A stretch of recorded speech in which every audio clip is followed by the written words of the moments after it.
और हमारे दादा गुरु ने तो श्लोक भी बनाया, कहो तो सुनाऊं।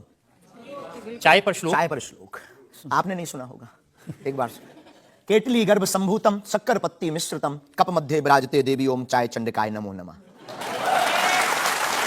और केवल इतना ही नहीं, चाय और चाह दोनों जिंदगी में बहन जरूरी है।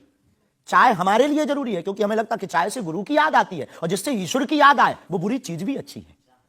और चाह परमात्मा को पाने की चाह भी जिंदगी में बहुत जरूरी है। जिसके अंदर ईश्वर को पाने की चाह होती वो आदमी भी नंबर 1 का होता। चाहे पैसों से आनों में आती रही, चाहे आनों से रुपया बनाती रही, चाहे रुपयों से नोट बुनाती रही, चाहे नोटों से कोठी चुनाती रही, चाहे कोठी में मोटर मंगाती रही, चाहे मोटर से होटल में जाती रही, चाहे होटल में बोतल खुलाती रही, चाहे क्या क्या ना करती कराती रही।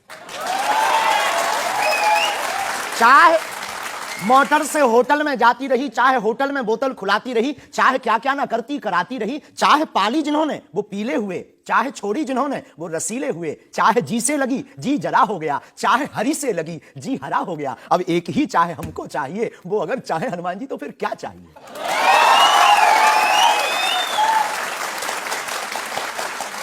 अब आप ये मत कहना कि ये डायलॉग बाजी है क्योंकि हम आपकी अदालत में ये कहते हैं हमारा कोई भी बयान डायलॉग नहीं है, हमारा प्रत्येक बयान हमारे युवाओं को और भारत को जगाने का है। मैं तो सोच रहा था कि आपको पहले से पता होगा कि मैं क्या पूछने वाला हूं। शायद ये जो चाय आप पीते हैं इससे एनर्जी आती है, ऊर्जा आती है, शक्ति मिलती है? लगभग गुरु की याद आती है। और देखो चाय पीना, देखो सच बात यह है कि चाय पीना ठीक नहीं है, चाय हानिकारक है, भूख मारती है। लेकिन हम 24 घंटे में 18 घंटे सेवा करते हैं, लगभग 17 घंटे गद्दी पे बैठते बोलते हैं। भूख लगेगी तो नींद आएगी, नींद को मारने का एक बहुत अच्छा उपाय है चाय पी लेंगे। भूख कम तो हम ज्यादा समाज सेवा कर पाते हैं, हमें ऐसा लगता है, पर डॉक्टरी भाषा में ये ठीक नहीं है। तो ये सिर्फ समाज सेवा के काम आती है या फिर जैसे शाहरुख खान की फिल्म पठान को आपने क्रिटिसाइज किया, वो भी चाय का असर था? चाय कोई नशा नहीं है, लेकिन अगर आप उसकी बात करें तो हमने सिर्फ सनातन की बात की। हमारे सनातन पर भगवा रंग ही बेशरम क्यों बार बार।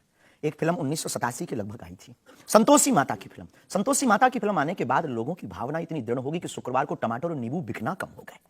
और अगर आप सनातन के खिलाफ, आपको याद होगा, और अगर सनातन के खिलाफ कोई मूवी बनाओ तो मंदिरों में, भगवान के चरणों में और माता पिता और गुरु के प्रति आस्था लोगों की कम हो जाएगी। इसलिए बार बार हमारी संस्कृति, हमारे सनातन और हमारे भगवान राम को टारगेट ना किया जाए। बिना देखे आपने फैसला कर लिया कि वो भगवान राम को टारगेट किया गया है, सनातन को टारगेट किया गया है। भगवा रंग तो देखने की जरूरत ही नहीं है, खून ही भगवा है।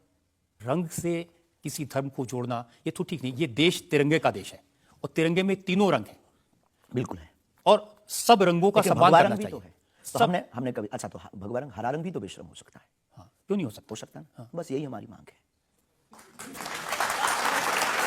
देखिए ये इस तरह की जो मांगे करते हैं ना, उसी पर मुझे आपत्ति है। आप कहते हैं ये भारत राष्ट्र हिंदू राष्ट्र बने, बेझिझक बने, हिंदू राष्ट्र बनेगा। ये जातिवाद, हम जातिवाद के खिलाफ हैं। कब तक गालियां जातिवाद के नाम पर, कब तक राजनीतिक रोटियां सेकी जाएंगी? ये बंद करो। अब कब तक जातिवाद के नाम पर वोट लेंगे?